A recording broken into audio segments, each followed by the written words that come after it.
کے غار میں بیٹھنے والا اگر محمد بن یعقوب کلینی کی کتاب کے لیے کہے کہ یہ کافی ہے وہاں شور نہیں مچتا، لیکن جب فاروق اعظم قرآن کے لیے کہہ دے یہ کافی ہے وہاں شور مچا دے۔ بات سمجھ آئی کہ نہیں آئی؟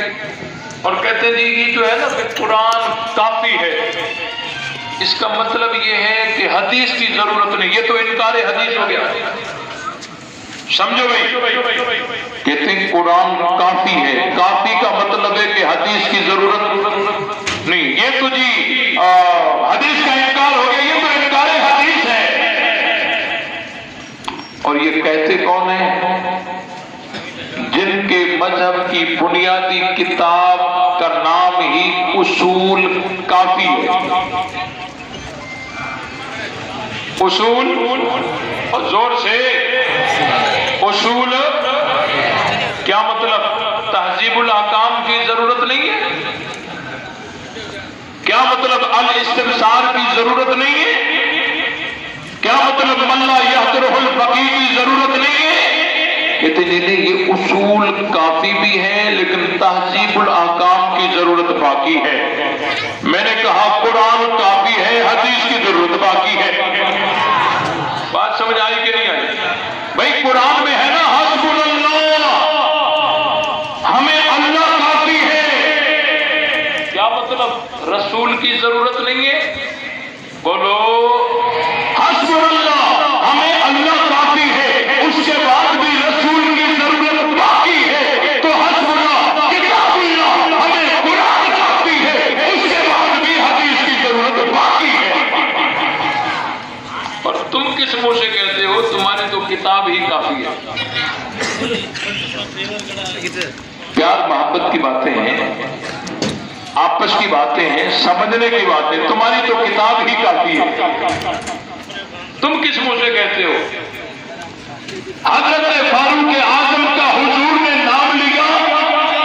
نام لیا نہیں ہے۔ اب اس مجمع کے اندر جہاں حضرت عمر ہے وہاں حضرت عباس بھی ہے، وہاں حضرت علی بھی ہے، وہاں اور صحابہ بھی ہے، جلیل قدر صحابہ بیٹھے ہیں۔ پیغمبر نے کہہ دیا کاغذ قلم لا دو، نام کسی کا لیا۔ اب دیکھیں جہاں مہمان بھی ہوں، میزبان بھی ہوں، جس محفل میں مہمان بھی ہوں، میزبان بھی ہوں، اور گھر کا بڑا اگر کوئی حکم کرے وہ مہمان کو ہوگا یا میزبان کو؟ بولو بھئی، آپ کسی کے ہاں مہمان بن کر چلے جائیں اور اس مہمان، اس میزبان کے بچے، بھائی، بیٹے وہاں بھی موجود ہوں، آپ بھی وہاں مہمان بن کر بیٹھے اور گھر کا بڑا کہے پانی لے آؤ، یہ حکم آپ مہمانوں کو ہوگا یا وہاں کے میزبانوں کو ہوگا؟ بات سمجھ آئی کہ نہیں؟ اب حضرت علی بھی ہے، حضرت عباس بھی ہے، حضرت فاروق اعظم بھی ہے، حضرت علی نے پرورش پائی ہے نبی کے گھر میں، علی نے پرورش پائی ہے نبی کے گھر میں، تو نبی کا گھر علی کا گھر ہے۔ حضرت علی یہاں مہمان نہیں میزبان ہے۔ حضرت عمر وہاں سے آ گئے اور دوسرے صحابی دور سے چلے آئے، یہ تو علی کا گھر ہے، یہاں عمر مہمان ہے، علی میزبان ہے۔ اگر نبی نے کہا ہے کاغذ قلم لاؤ، یہ حکم علی کو ہے یا عمر کو ہے؟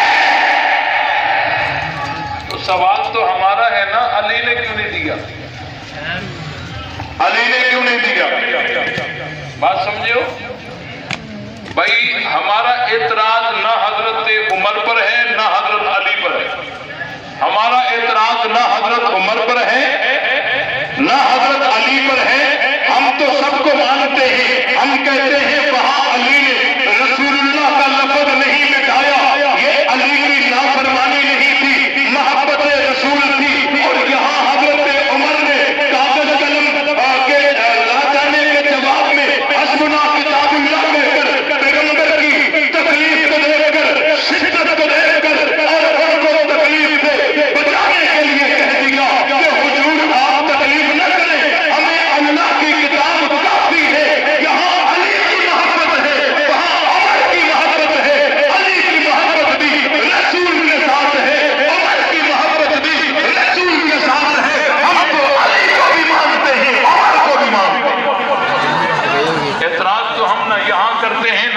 کرتے ہیں، لیکن جو زیادہ زور دیتے ہیں ان کو کہتے ہیں بھائی اگر حضرت عمر نے کاغذ قلم نہیں دیا تو علی نے کیوں نہیں دیا؟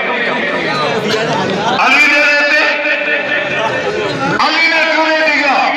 تو میرے عزیز دوستو، اگر دیا ہے تو کس نے دیا ہے؟ اگر نہیں دیا تو کسی نے نہیں دیا۔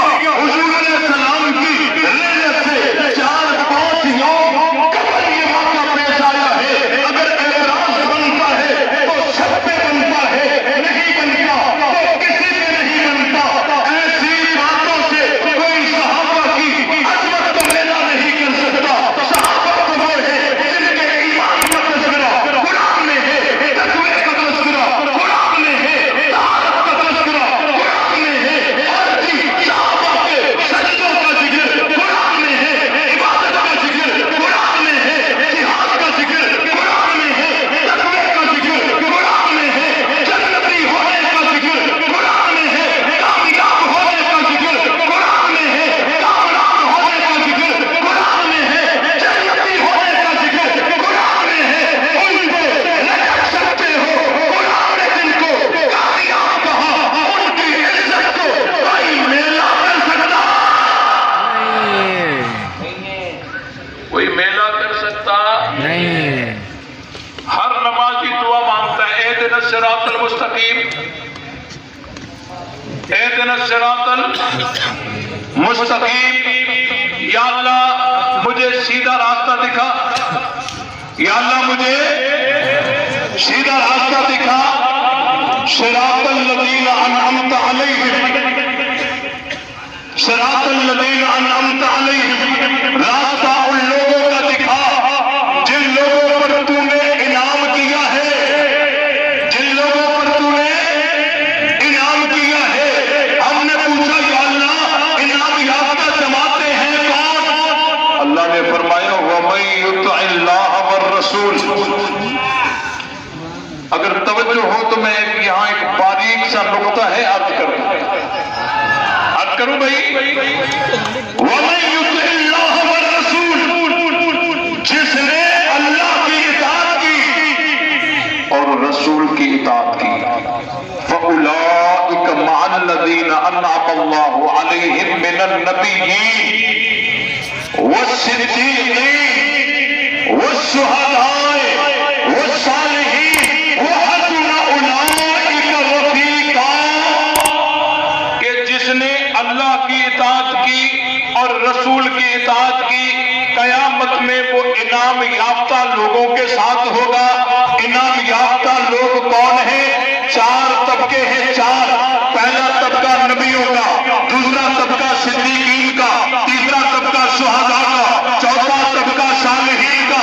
یہاں بڑی پیاری بات ہے، اگر توجہ ہو تو عرض کروں، اللہ نے فرمایا وَمَن يُطِعِ اللَّهَ وَالرَّسُولَ، جس نے اللہ کی اطاعت کی، اللہ کے رسول کی اطاعت کی، اللہ کی اطاعت، رسول کی اطاعت، اللہ کی اطاعت، رسول کی اطاعت، توجہ میری طرف رہے، اللہ کی اطاعت، رسول کی اطاعت، اللہ کی اطاعت، رسول کی اطاعت، اطاعت میں 2 ہے۔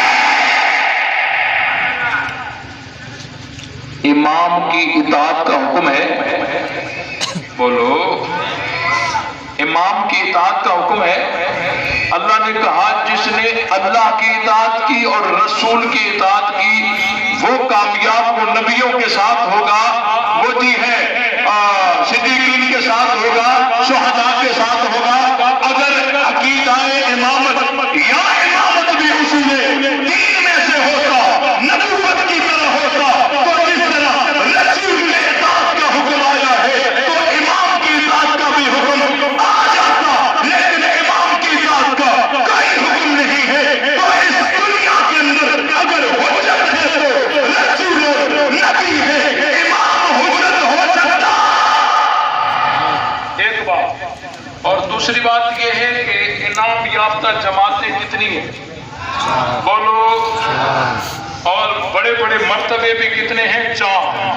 پہلا مرتبہ نبیوں کا، توجہ، پہلا مرتبہ، دوسرا مرتبہ صدیقین کا، تیسرا مرتبہ شہداء کا، چوتھا مرتبہ صالحین کا، پہلا مرتبہ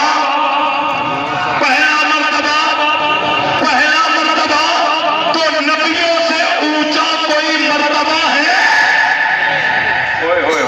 بڑی مزے کی بات ہے اگر آپ سمجھیں، نبیوں سے اوپر کوئی سیٹ ہی نہیں، نبیوں سے اوپر کوئی کرسی ہی نہیں، مخلوق میں نبیوں سے اوپر کوئی درجہ نہیں ہے، نبیوں سے اوپر کوئی درجہ نہیں ہے۔ جو کہتا ہے ہمارے نبیوں سے اونچے ہیں، ان کو کہتے ہیں پہلے کرسی کا دکھا، جس پہ تو بٹھا رہا ہے پہلے درجہ تو دکھا۔ نبیوں سے اوپر تو کوئی درجہ ہے ہی نہیں، مخلوق میں نبیوں سے اونچا تو کوئی درجہ بولو، نبیوں سے اونچا کوئی درجہ، کہتے جی نبیوں سے افضل ہے، انبیاء سے افضل ہے، انبیاء سے افضل ہے۔ میں نے کہا بے وقوفو، قرآن نے درجے 4 بتائے ہیں، پہلا درجہ نبیوں کا ہے، نبیوں سے اوپر درجہ مخلوق میں ہے ہی نہیں۔ جو کہتے ہو یہ نبیوں سے بھی افضل ہے، پہلا درجہ دکھاؤ۔ ایک بات سمجھ آئی کہ نہیں آئی؟ اور دوسری بات، پہلا درجہ نبیوں کا، دوسرا صدیقین کا، تیسرا شہداء کا، چوتھا صالحین کا۔ نبیوں کو تو ہر کوئی جانتا ہے یہ نبی ہے۔ ایک مرتبہ حضور علیہ السلام احد پہاڑ پر کھڑے تھے، حضرت ابو بکر صدیق بھی ساتھ تھے، حضرت صدیق اکبر بھی، حضرت فاروق اعظم بھی، حضرت عثمان غنی بھی ساتھ تھے، اور پہاڑ یوں جنبش کرنے لگا۔ آپ علیہ السلام نے ٹھوکر مار کر فرمایا فَإِنَّمَا عَلَيْكَ نَبِيٌّ وَصِدِّيقٌ وَشَهِيدٌ۔ اے احد ٹھہر جا، تیرے اوپر ایک نبی ہے، ایک صدیق ہے اور 2 شہید ہیں۔ نبی تو حضور خود تھے، صدیق ابو بکر ہیں، 2 شہید بچے بھی 2 ہیں، ایک عمر ہے ایک عثمان ہے۔ پتا چلا جو صداقت کے مرتبے پہ آتا جائے گا صدیقین کی قطار میں شامل ہوتا جائے گا، لیکن ابو بکر تو صدیق پکے ہیں، ابو بکر تو صدیق، اور جو شہید ہوتے جائیں گے اگر ان کی شہادت قبول ہوتی گئی تو وہ شہداء کی قطار میں آتے جائیں گے، لیکن عمر اور عثمان تو شہید پکے ہیں، ان کو لسان نبوت نے شہید کہا۔ پتا چلا کہ جو نمازی نماز پڑھتے ہیں، سورہ فاتحہ پڑھتے ہیں اور اس میں طلب صراط مستقیم کہتے ہیں، اے میرے رب اہدنا الصراط المستقیم صراط الذین انعمت علیہم، اے میرے رب ہمیں سیدھا راستہ دکھا، صراط مستقیم دکھا، راستہ ان لوگوں کا دکھا جن لوگوں پر تو نے انعام کیا ہے، اور انعام یافتہ جماعتیں 4 ہیں، نبی بھی ہے، صدیق بھی ہے،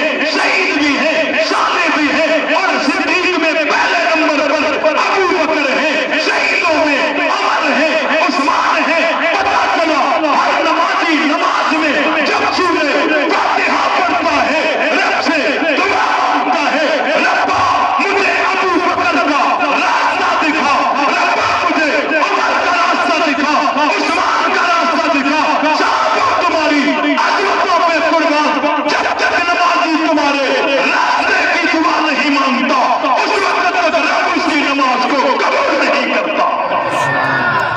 واہ صحابہ، واہ صحابہ۔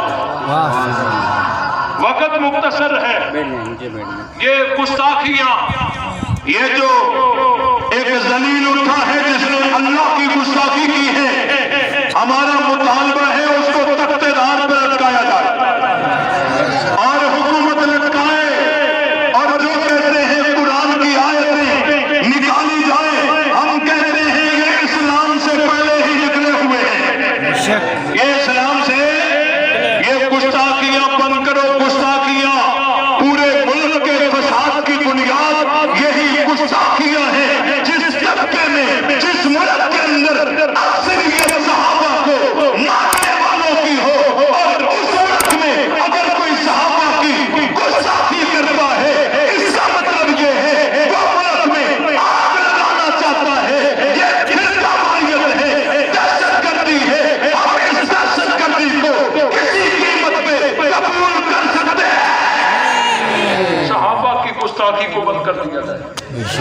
صحابہ کی گستاخی کو؟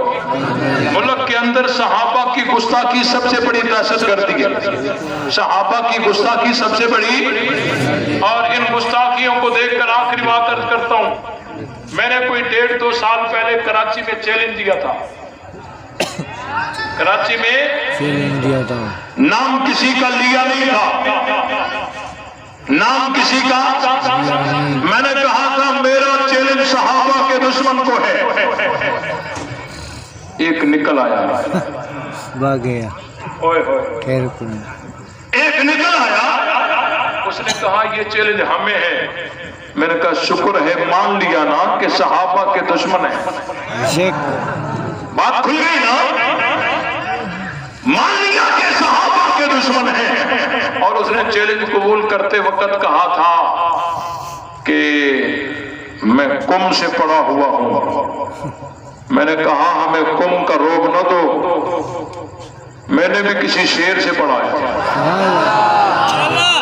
ہم قم والوں کو ڈھونڈتے ہیں، ہم قم والوں کو ڈھونڈتے ہیں، تلاش کرتے ہیں۔ کہا میں شیخ المناظرین ہوں۔ وہ جب شرائط لکھنے آیا نا تو کہہ رہا تھا میرے نام کے ساتھ لکھو شیخ المناظرین، شیخ المناظرین، شیخ المناظرین، مجتہد، تمام مذاہب پر میری پی ایچ ڈی ہے، میں قم سے پڑھا ہوا۔ میں نے کہا ہم قم والوں کو ڈھونڈتے ہیں، قم والوں کو ڈھونڈتے ہیں۔ مناظرہ طے ہوا، تاریخ بھی ہو گئی، موضوع بھی ہو گیا، لیکن نہیں آیا۔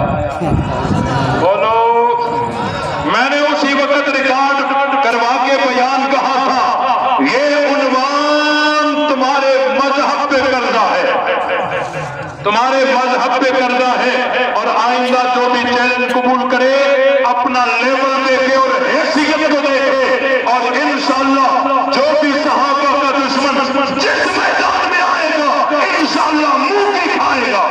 تمام ساتھی ساتھ دو گے، صحابہ کا دفاع کرو گے، دشمنان صحابہ سے بائیکاٹ کرو گے، تو جرأت اور غیرت کے ساتھ جواب دیجئے نبی سے کلمہ سیکھنے والے کا آخر تک آج بھکشا کی سرزمین کو پتا چلے کہ صحابہ کے سچے غلام پہنچ چکے ہیں۔ نبی سے کلمہ سیکھنے والے کا اور زور سے آخر تک ہاتھ بلند ہونا چاہیے، آخر تک دونوں ہاتھ بلند ہونے چاہیے، اور آج اس شہر کو پتا لگے، دیوار ہلنی چاہیے، پتا لگے کہ صحابہ کے غلام، اہل بیت کے غلام پہنچ چکے ہیں۔ جرأت اور غیرت کے ساتھ جواب دیجیے نبی سے کلمہ سیکھنے والے کون؟ نبی سے اذان سیکھنے والے کون؟ نبی سے نماز سیکھنے والے کون؟ نبی سے قرآن سیکھنے والے کون؟